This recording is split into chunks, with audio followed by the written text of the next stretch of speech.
I've played far too many games like Anthem, an online RPG that only makes good on its promise of meaningful multiplayer gameplay and progression after you've labored through its long-winded and repetitive story quests. Anthem's endgame is surprisingly fun, since its already excellent combat is reinvigorated by interesting loot and challenging gameplay later on. Unfortunately, there simply isn't enough of this kind of content to make it worth the wait, and what's here is inconsistent in terms of polish, clarity, and balance.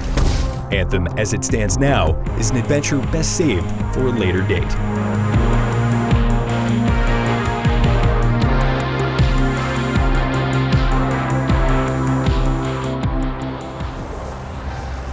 Anthem takes place on the wild frontier of Bastion, a sprawling and colorful sci-fi expanse littered with aggressive wildlife, encroaching enemy factions, and mysterious Shaper relics that end up being little more than glorified enemy spawners. You play as a freelancer, an altruistic mercenary who pilots a mech called a Javelin and subsists on the dangerous contracts divvied out by the denizens of Fort Tarsis. This cast of bohemian future folk are generally charming and well acted, at times stealing the spotlight to deliver a heartfelt monologue. That was probably hard to say to my face, but I needed it. I found myself emotionally invested in a few of the characters, like the prideful old warrior Halleck. With that said, my desire to engage with the cast waned after it became clear that the optional conversations were tonally out of sync with the events of the main storyline. Some characters forgot that they were supposed to be mad at me, while others were still bitter even though I'd smoothed things over in the previous expedition. Most of Anthem's dialogue delivered outside of Fort Tarsis seems to exist only to justify the story path's maddening reuse of dull quest activities like depositing shiny orbs into a pool of ferrofluid, or standing on a capture point for the 100th time. The unstable oscillations while creating a localized prismatic vortex through your jav. Someone needs to stay close to the auspex. Too many of the more varied and interesting elements, like game-changing masterwork weapons and worthwhile Stronghold incentives, are held back for far too long. The narrative portions of the approximately 15-hour plot are delivered in lengthy, barely interactive chunks every time you're forced to return to Fort Tarsis between missions. You'll exit your Javelin, mute your voice chat, and meander around the eerily silent walled city at a snail's pace. Only during two major plot developments does consequence finally affect anything beyond the gates of Fort Tarsis, pairing unique mission gameplay with story elements in a meaningful way. But these glimpses at the BioWare of old dissipate back into your regularly scheduled tedium as quickly as they arise. Anthem's combat is initially strong, engaging, and unique, thanks in part to responsive flight controls that feel good on both controller and mouse and keyboard. You can take off and fly at will, staying aloft longer if you make use of waterfalls, skim across rivers, or take a nosedive to cool your jets. Its deft aerial maneuvering transitions seamlessly into punchy third-person shooting, accented by a suite of mostly fun-to-use abilities. And the fantasy behind each of the four Javelin archetypes is conveyed well with the help of phenomenal animation work. Piloting a shield-wielding colossus into a lowly enemy scout, for example, felt like sandwiching a balloon between a charging V8 Mustang and a brick wall. There are a lot of spectacular moments, particularly when fighting larger foes, and at times, I found myself in awe of my ability to effortlessly execute exactly what I had in mind. Of course, that adept feeling vanished in the frequent presence of bugs and imbalances, like invisible sources of damage, imprecise telegraphs, lengthy stun effects, and missing combo triggers or legendary bonuses.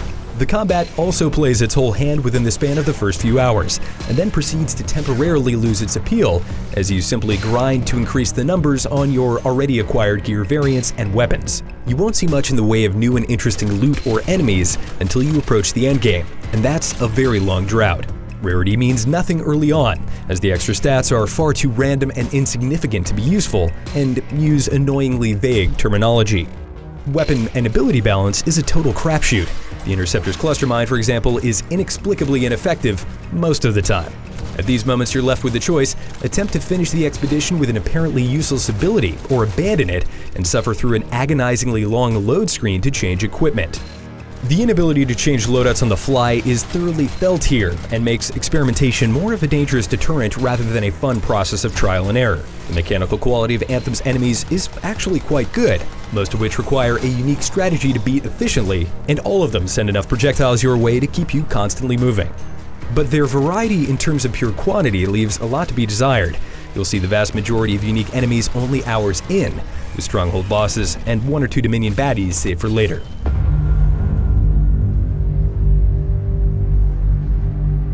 The open world free play mode is fun, if a little light on variety, but the 3 Strongholds are my favorite content in Anthem due to their teamwork-inducing difficulty and mechanically respectable boss fights. Unfortunately, they too have their fair share of issues. The boss of the Tyrant Mine can be bested in under a minute on hard difficulty, while the final encounter in another spoiler-ridden Stronghold took my party upwards of 30 minutes to defeat on normal with no wipes. I'm all for marathon boss encounters, but here the rewards didn't match the task, and while I love large bombastic telegraphs like the Ash Titan's Flame Wave, the hit detection on such abilities is frustratingly imprecise.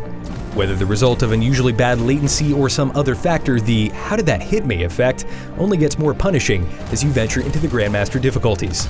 And considering that's where the majority of the interesting rewards are, it's especially aggravating. Finally, there are an absolute enormity of major bugs that still need to be squashed, including the numerous crashes and disconnects that I experienced during my 40 hours in Anthem. I've encountered far more than BioWare addressed in the first patch, notably a bug where the game audio cuts out entirely until you relaunch, and the inability to rejoin a Stronghold in progress after disconnecting because your spot is immediately filled.